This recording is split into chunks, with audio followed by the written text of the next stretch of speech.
Assalamualaikum warahmatullahi wabarakatuh. Yang terhormat Bapak Kepala Sekolah SD Teguh 1, yang menghormati Bapak Ibu Guru beserta karyawan SD Teguh 1. Puji syukur kita panjatkan kepada Allah Subhanahu wa Ta'ala yang telah memberikan kita kesehatan, kenikmatan kepada kita semua, sehingga kita bisa berkumpul pada acara siang hari ini. Sebelum kita lanjut acara selanjutnya, ya mari kita berdoa sesuai dengan keyakinan dan kepercayaan masing-masing. Berdoa semula. Berdoa cukup. Terima kasih kepada Bapak Ibu Guru yang sudah meluangkan waktunya untuk menghadiri atau ada dalam acara, yaitu penerapan aksi nyata budaya positif pada tugas saya sebagai CGP Angkatan 8. Untuk di sini saya akan menyampaikan atau memaparkan materi presentasi tentang budaya positif.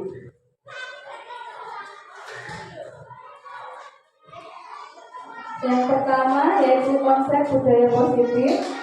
Yang pertama itu tadi konsep budaya positif ada perubahan paradigma belajar, disiplin positif, motivasi, perilaku manusia, kebutuhan dasar manusia, posisi kontrol restitusi, keyakinan kelas, dan segitiga restitusi.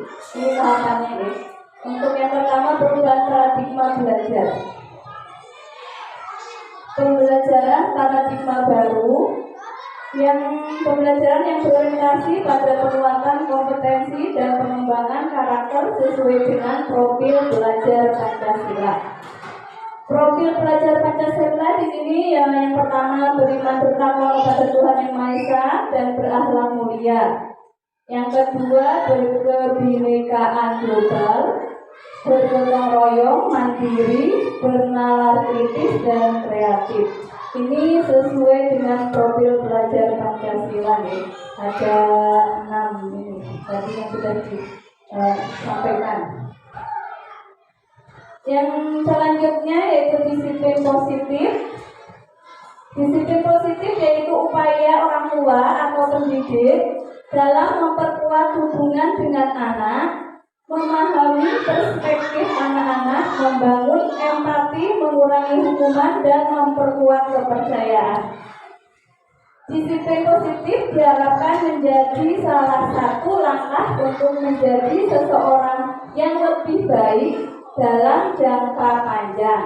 Tidak hanya mengoreksi perilaku buruk anak, melainkan dapat membentuk karakter seseorang anak sesuai dengan nilai-nilai kebajikan.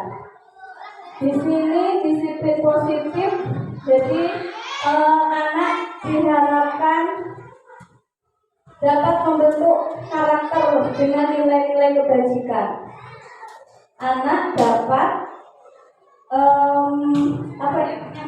dapat berbuat baik atau membentuk karakter yang baik sesuai kebajikan ya, sesuai yang diinginkan, sesuai tadi profil pelajar Pancasila. Motivasi perilaku manusia. Motivasi di sini mengintrospeksi terhadap diri kita sendiri. Apakah kita melakukan segala sesuatu sesuai dengan hati nurani, sesuai dengan hati nurani kita atau lingkungan sekitar kita? Bagaimana kita menyikapi dengan lingkungan yang terpaksa membuat kita harus melakukan hal yang kita tidak sukai? Motivasi perilaku manusia. Mengintrospeksi ya. Mari kita sejenak mengintrospeksi terhadap diri kita sendiri. Apakah kita melakukan segala sesuatu sesuai dengan hati nurani kita atau lingkungan sekitar kita? Jadi sebelum ke anak kita mengintrospeksi diri kita sendiri terlebih dahulu. Motivasi perilaku manusia di sini ada dan dosen dalam bukunya Restructuring for Discipline mengatakan ada 3 motivasi motivasi perilaku manusia. 3 motivasi perilaku manusia. Yang pertama itu menghindari ketidaknyamanan atau hukuman, mendapat imbalan atau penghargaan dari orang lain, menjadi orang yang mereka inginkan, dan menghargai diri sendiri dengan nilai-nilai yang mereka percaya.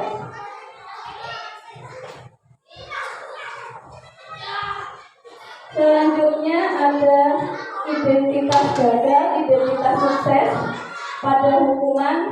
Di sini sesuatu yang menyakitkan. Jika pada hukuman kita memberikan hukuman, efeknya akan sesuai yang sesuatu yang menyakitkan harus terjadi. Efek hukuman, guys. Jadi kalau kita memberikan hukuman kepada anak, efeknya identitas gagalnya sesuatu yang menyakitkan harus terjadi. Tidak nyaman untuk murid atau anak untuk jangka waktu panjang.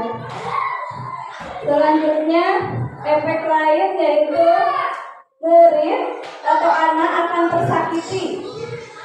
Jadi jika kita melakukan hukuman kepada anak, efeknya akan seperti yang ada di depan ini, yaitu korban tidak mendapatkan keadilan, murid anak akan tersakiti, perilaku pasif agresif meningkat, sistem tidak akan berjalan bila murid tidak takut, berlaku hanya pada sebuah institusi, tidak berlanjut pada kehidupan nyata.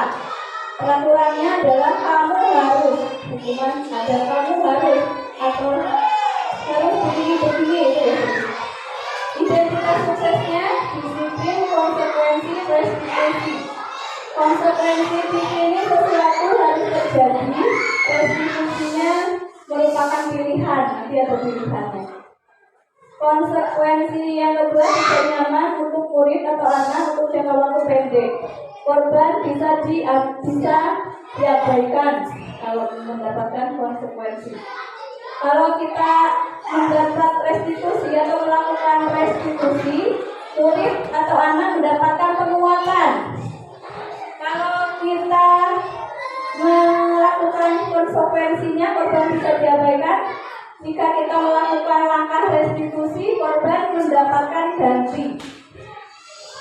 Jika tidak nyaman untuk murid atau anak jangka waktu pendek, restitusinya menguatkan untuk murid atau anak dalam jangka waktu panjang. Yang contoh lain, jika kita melakukan konsekuensi, apa peraturannya? Mampukah kamu melakukannya? Terima kasih, begitu contohnya ya.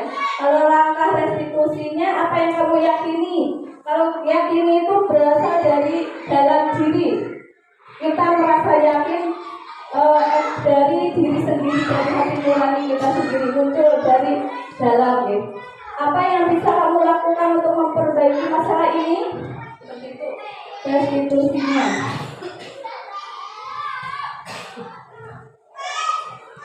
Negatif, netral, positif. Kata negatif, awas kalau dilakukan lagi ya, nanti awas kamu, itu contoh negatif. Netral, lakukan apa yang saya katakan. Positif, apakah hal ini yang sesungguhnya ingin kamu lakukan? Itu kata-kata yang bersifat positif. Stimulus respon, mendorong kepatuhan konsep diri baik. Model paksaan, mendorong menyalahkan diri, konsep diri buruk. Teori kontrol, mendorong disiplin positif, konsep diri kuat. Untuk selanjutnya ada 5 kebutuhan dasar manusia. Yang pertama, kebutuhan dasar kelangsungan hidup. Yang kedua, kesenangan. Yang ketiga, cinta dan rasa kepemilikan. Yang keempat, kebebasan. Dan yang kelima, kekuatan atau harga diri.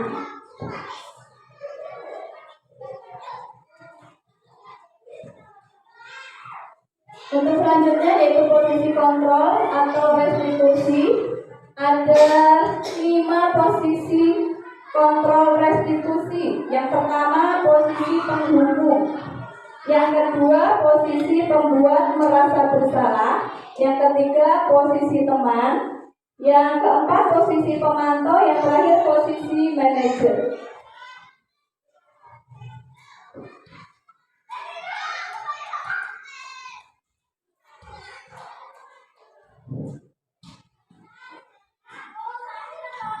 Untuk motivasi yang pertama itu motivasi eksternal, yaitu bisa identitas gagal, identitas sukses.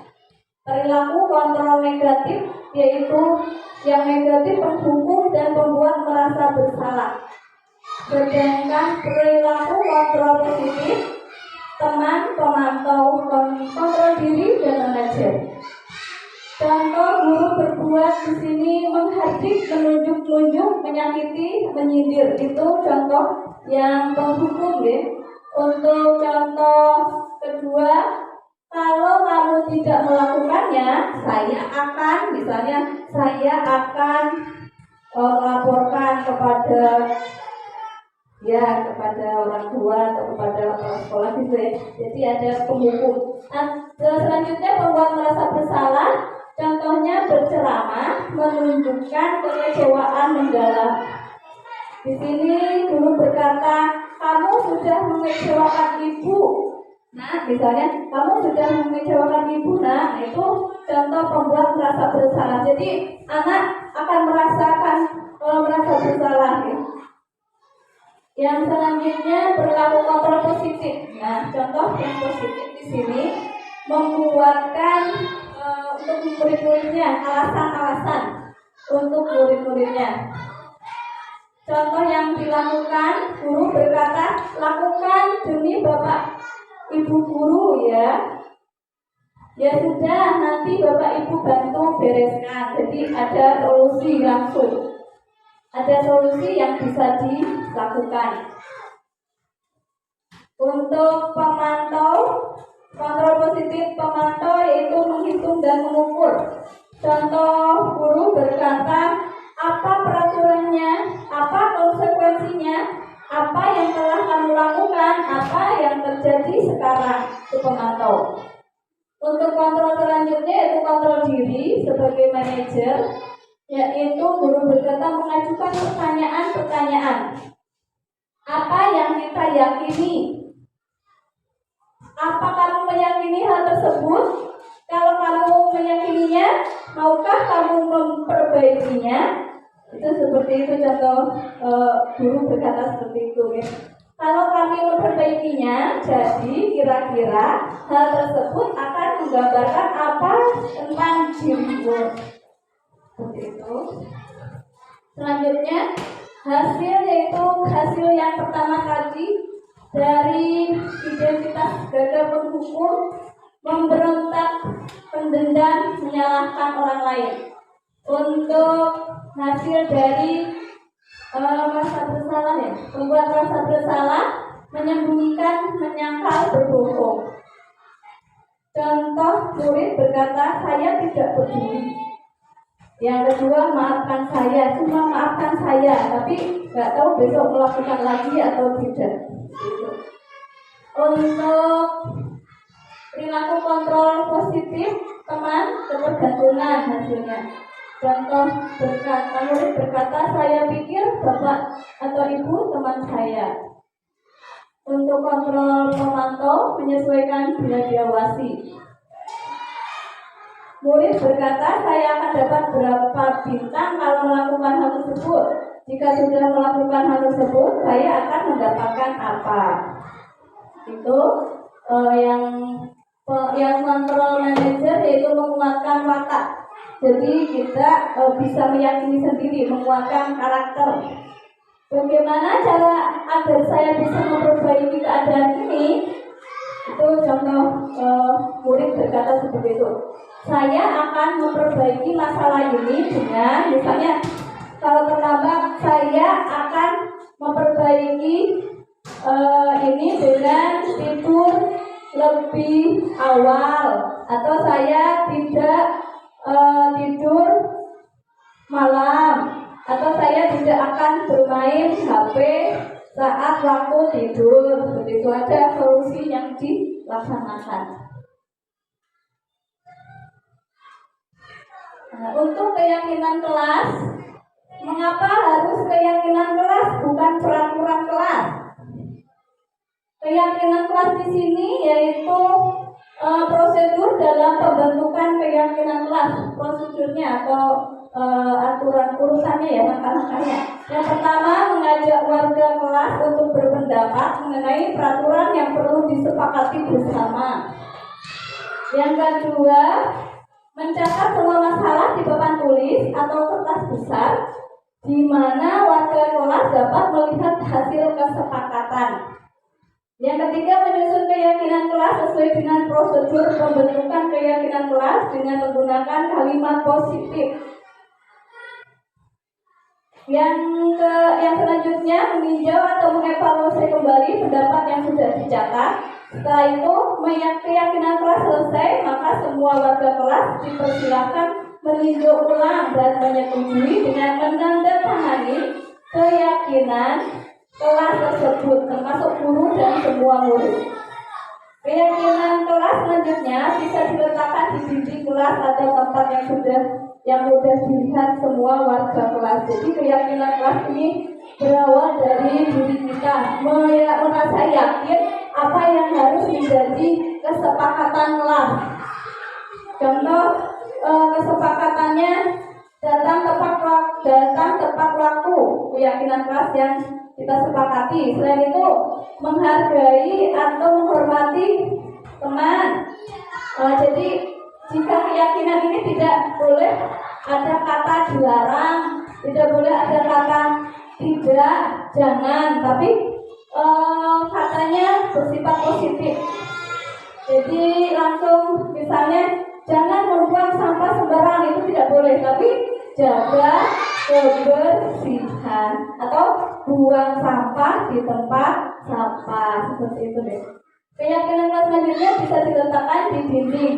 Jika sudah ada yang disepakati dalam keyakinan, boleh ditempel di dinding. Keyakinannya yang sudah disepakati apa saja nanti bisa ditempel. Sebelumnya ditandatangani dulu semua warga kelas, terus ditempel di dinding kelas. Contoh pembentukan keyakinan kelas ini yang sudah dilakukan. Sebelumnya ada segitiga restitusi. Jika ada, misalnya ada kasus datang terlambat, yang pertama kita menstabilkan identitas dulu. Yang kedua, tahapannya validasi tindakan yang salah. Yang ketiga, menanyakan keyakinan. Di sini ada contoh, adakah cara yang lebih efektif untuk mendapatkan apa yang kamu butuhkan? Kamu tentu punya alasan mengapa melakukan itu. Keyakinan kelas apa yang telah kita sepakati? Itu menanyakan keyakinan. Kamu ingin menjadi orang yang seperti apa? Itu juga menanyakan keyakinan. Nah, proses 3 tahapan tersebut didasarkan pada prinsip-prinsip utama dari teori kontrol, yaitu menstabilkan, tadi sudah disampaikan, menstabilkan identitas, validasi tindakan, menanyakan keyakinan. Itu langkah-langkah dalam melaksanakan segitiga restitusi. Kasus pertama ini sudah contoh yang saya bisa sampaikan, contoh di kelas 3 kemarin. Kasus 1, Rizka menyontek jawaban teman sebangku. Yang kasus 1 ini ya, Rizka menyontek jawaban teman sebangku. Guru melakukan tahapan restitusi, segitiga restitusi, yaitu tadi menanyakan identitas, validasi masalah, dan menanyakan keyakinan. Yang kasus 2 di sini, Faro terlambat datang ke sekolah. Faro terlambat datang ke sekolah, nanti Faro siangnya atau setelah pembelajaran bisa diajak ngobrol. Terlambat sekolahnya itu karena apa? Melakukan tahapan segitiga restitusi. Jadi tidak langsung ditegur di depan teman-temannya, tapi diajak ke suatu ruangan, terus kita cari tahu masalah apa yang bisa menyebabkan Faronya itu terlambat datang ke sekolah. Nanti ada validasinya. Terus keyakinan kelas yang sudah dibuat kan, datang tepat waktu, nanti ditanyakan lagi kenapa bisa tidak meyakini apa yang sudah disepakati, yaitu keyakinan kelas. Sekian mungkin materi yang bisa saya sampaikan. Untuk selanjutnya saya mohon maaf jika dalam menyampaikan materi pada atau pemaparan presentasi pada saat ini saya kurang baik atau banyak kesalahan. Terima kasih. Wassalamualaikum warahmatullahi wabarakatuh. Assalamualaikum warahmatullahi wabarakatuh.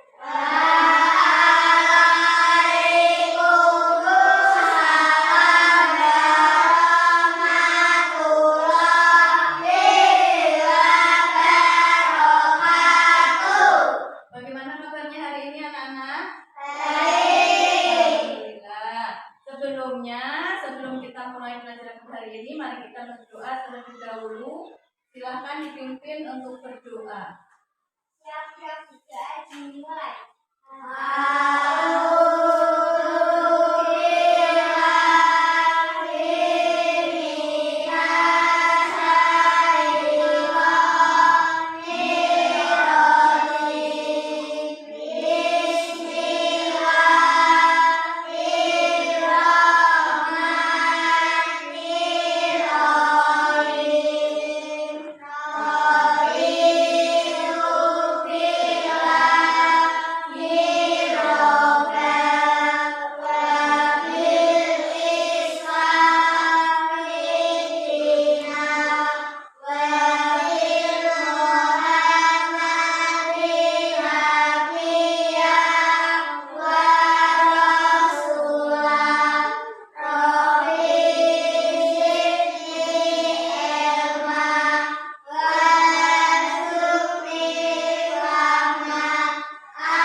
Di dalam kelas ini.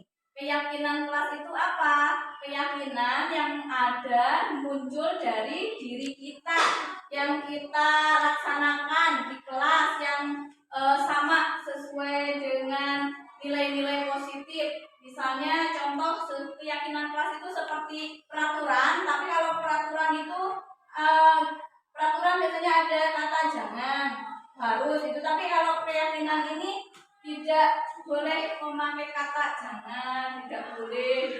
Katanya misalnya kalau keyakinan kita itu ada muncul dari dalam diri kita, yaitu jaga kebersihan. Seperti itu misalnya ya, keyakinan kelasnya yang akan kita laksanakan, kita lakukan pada keyakinan kelas di kelas ini. Sebelum kita membuat keyakinan kelas yang akan kita lakukan, yaitu kalian membuat atau menulis di sini keyakinan apa yang ada dalam diri kalian yang kalian bisa laksanakan di dalam kelas ini, yang disetujui atau seperti kesepakatan di dalam kelas ini. Kesepakatannya misalnya datang tepat waktu atau fokus saat belajar atau konsentrasi, seperti itu. Nanti bisa kalian tulis di sini ya, apa yang menjadi keyakinan kita di kelas ini, yang menjadi keyakinan nanti kita sepakati bersama, kita tanda tangani bersama, supaya kalian bisa menaati atau melaksanakannya, itu melaksanakan kesepakatan yang sudah disepakati. Tapi keyakinannya itu muncul dari diri kita sendiri ya, tidak ada paksaan, tidak ada paksaan dari orang lain ya. Jadi semuanya kalian nanti tulis satu per satu. Sebelumnya nanti guru bagikan ini, kalian tulis apa yang menjadi keyakinan di kelas kita masing-masing, terus nanti ditempel di papan tulis, ya. Ditulis di sini. Keyakinannya kalian tulis akan menjadi keyakinan kalian masing-masing, nanti ditempel di depan kalau sudah. Nanti bisa di situ gantian ya.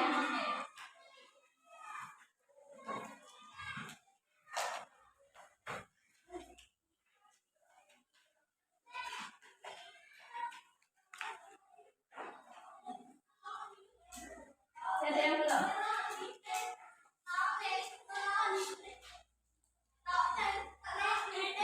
Sudah dapat semua? Sudah. Kalau sudah, kalian tuliskan. Silahkan.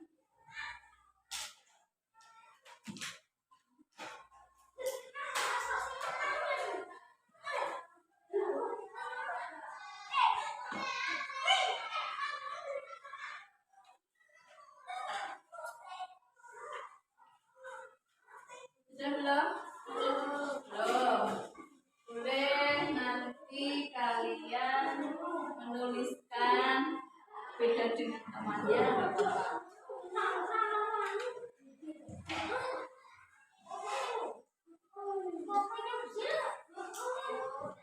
Sudah belum? Sudah. Kalau sudah, silakan kalian tempelkan di papan tulis. Silakan, bukan ditempel. Keyakinan kelasnya. Ya. Yang perempuan sebelah kanan, laki-laki kiri. Nah, sudah tempel. Templak. Kalau sudah, belakang lagi, mundur lagi. Ya, bawahnya boleh. Ayo yang perempuan.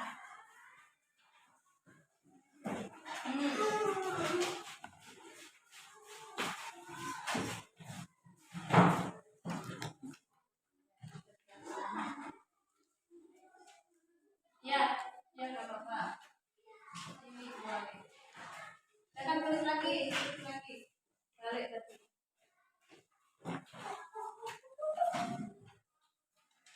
Sudah semua ditempel? Sudah ditempelkan semua? Sudah. Kalau sudah, sampai bisa belum? Ya.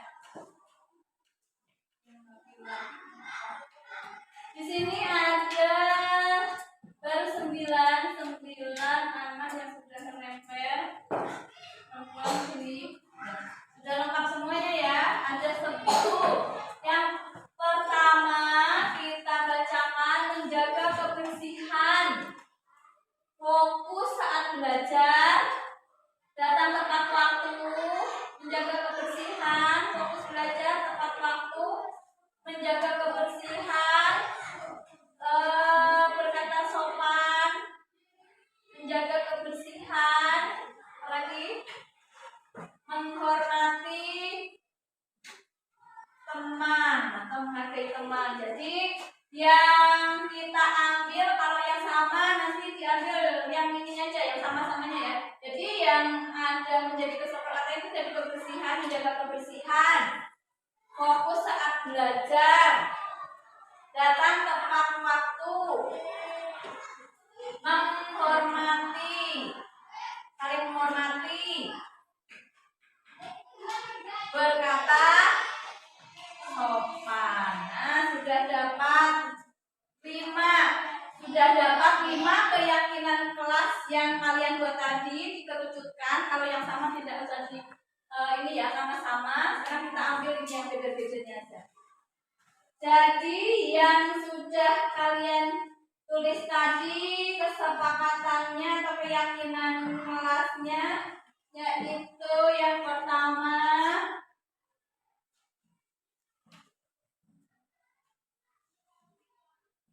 satu, menjaga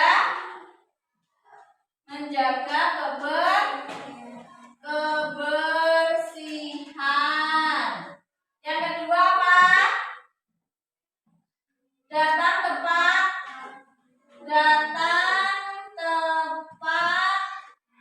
waktu.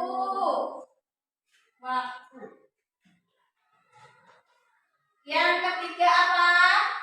Nih, saling menghormati. Nah, saling menghormati. Yang keempat, fokus saat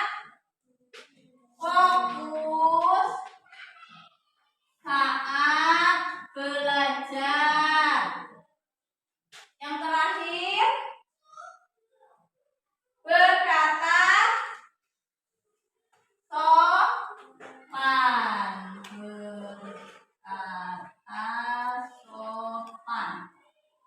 Nah, ada 5 yang sudah kita sepakati tentang keyakinan kelas di kelas ini. Yang pertama tadi menjaga kebersihan, yang kedua datang tepat waktu, yang ketiga saling menghormati. Saling menghormati ini di sini bisa saling menghormati, menghargai sesama teman, juga saling menghormati bapak ibu guru. Fokus saat belajar, kalian saat belajar konsentrasi, tidak berbicara ke sana ke sini, tidak gojek, konsentrasi mengerjakan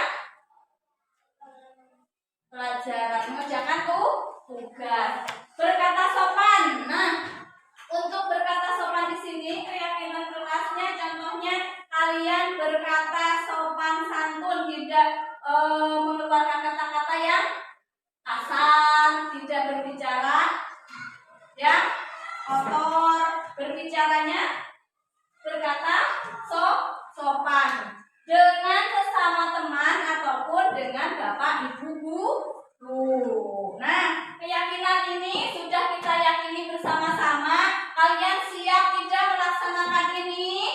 Siap melaksanakan keyakinan kelas yang sudah kita sepakati bersama. Jadi harus diingat keyakinan kelas kita itu ini ya. Menjaga kebersihan, datang tepat waktu, saling menghormati, fokus saat belajar, berkata sopan. Seperti itu. Sekarang kalian menandatangani tentang keyakinan kelas yang sudah kita sepakati supaya kalian ingat selalu apa yang sudah menjadi kesepakatan kelas ini. Silakan ke depan, dimulai dari yang sebelah sana. Ayo, tanda tanganin dulu kesepakatan kelas, keyakinan kelasnya. Bahwa ini bawa pen, bawa pulpen ini. Ya.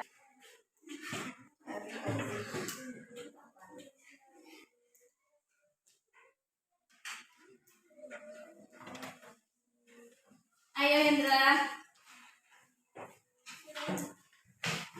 Silakan.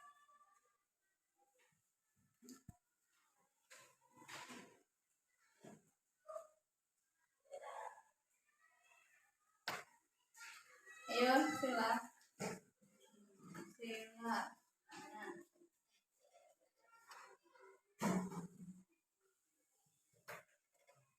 Lanjut kalian. Nomor 5 kalian ini.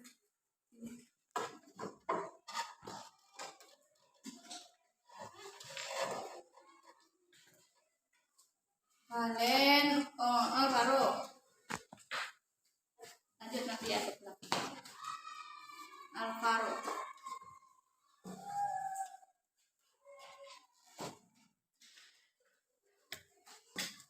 Pindah nomor 4. Ayo pindah langsung ke Ade dulu. Ayo Ade, udah ini berpun.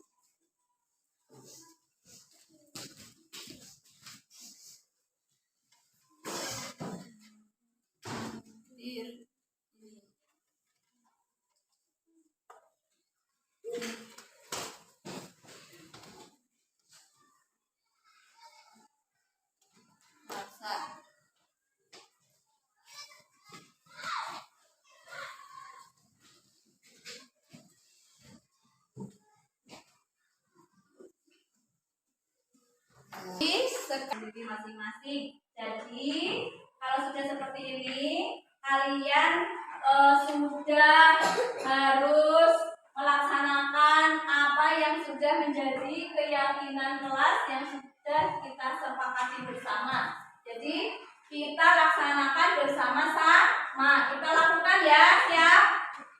Siap. Keberatan tidak? Tidak, karena keyakinannya yang membuat kita bersama-sama. Tidak ada paksaan dari pihak manapun. Kalian memberikan keyakinannya muncul dari diri kita sendiri. Terima kasih. Untuk saat ini kita sudah membuat keyakinan kelas. Tinggal kita melaksanakannya setiap hari selama berada di kelas ini ya. Cukup dari guru untuk keyakinan kelas yang sudah kita buat. Terima kasih. Wassalamualaikum warahmatullahi wabarakatuh.